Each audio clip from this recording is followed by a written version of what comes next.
Hello မင်္ဂလာပါ Zodiac sign နေ Zodiac sign brand model ဖောက်တဲ့နဲ့ brand model ပြပြပေးပါမယ်နံပါတ်1ချက်ကတော့ဒီ Zodiac sign ကိုဖောက်ပေးရပါမယ်ဒါတလင်းလာနေနဲ့ဖွားရလို့ဖောက်ပေးရပါမှာဘယ် Zodiac sign လည်းပြောလို့ပါအောင်ဒါဟာစီပူပူ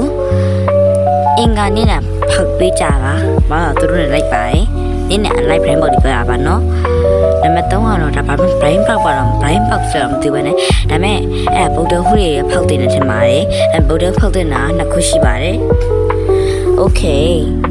ဒါဆိုရင် Virgo Taurus အဲ့တော့ပို့ချက်ဖို့ကောင်းတယ်ထင်ပါတယ်စကားမစဲကိုယ့်ရဲ့ရာသီကွင်းကိုခေါင်းမှထမှာမှန်ကန်နော် Okay အမ Gemini အဲ့ Virgo နဲ့Taurus တို့လာနေတူရပါတော့ကဲဂျာတာပလေးတွေကဒါကို baby tree ကိုဖောက်တင်ပါတယ် Okay ဂျာတာပလေးကတော့ဒါဖောက်တင်မှာဘာလို့ဆိုတော့သူတို့က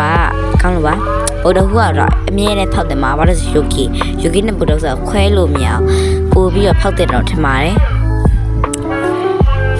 နောက်ထပ်ရှိတဲ့နော်လေးနဲ့ခွဲတော့မှ9ခုပဲပါတင်ပါမှာပေါ့နော်ကဲSamuel Ocean မို့လားSamuel ကြာတာဘသူဖောက်တဲ့နဲ့တောက်ကြရီဖောက်တဲ့မာတယ်ဘာလို့ချစ်ဖို့ကောင်းလို့မှတောက်ကြရအကြဖောက်တဲ့မာတယ်ဘယ်ဘရိုင်းမကိုတိုက်လို့ဆိုခမလည်းမကန်အောင်နော် Okay ဟော်ရာကင်းကိုတော့မနေ့ပြန်တော့မောင်းညချပါတင်ပါမယ်ကဲ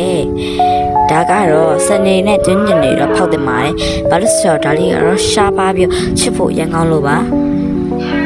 ပြီးလို့ဆိုရင်အဖွားရုပ်လေးရောဘိုင်ဘိုင်ပါ